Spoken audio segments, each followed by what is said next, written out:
I realized the rest of this sheet might be a little intimidating, so I thought I'd do some of these with you.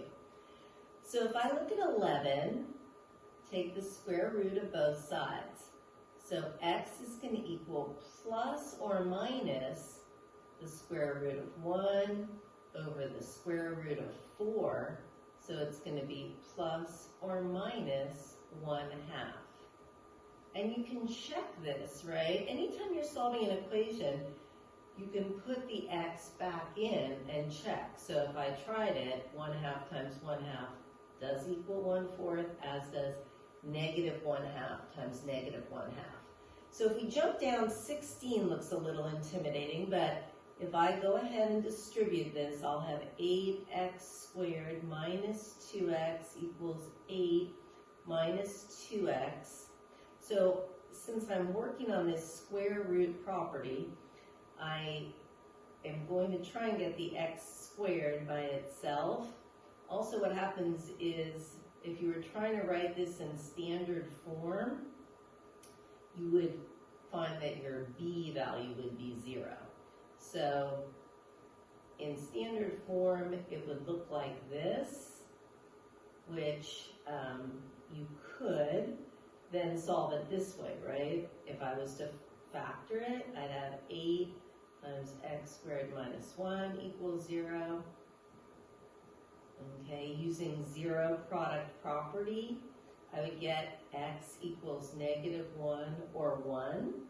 But I could do this another way as well, right? So that's kind of the point of this, is if you have an x squared term and a constant, you could also solve it like this.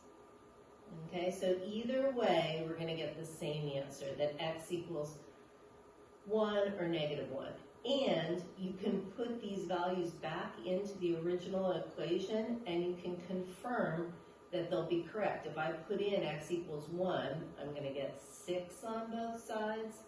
If I put x equals -1 into my original equation, I'm going to get 10 on both sides.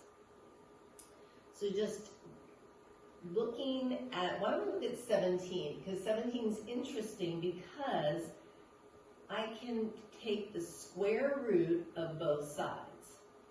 And so I'll end up with x plus 1 equals 7.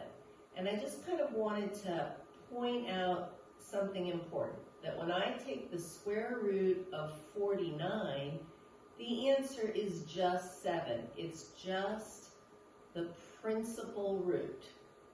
Okay, so when I take the square root of 9, it's just going to be 3.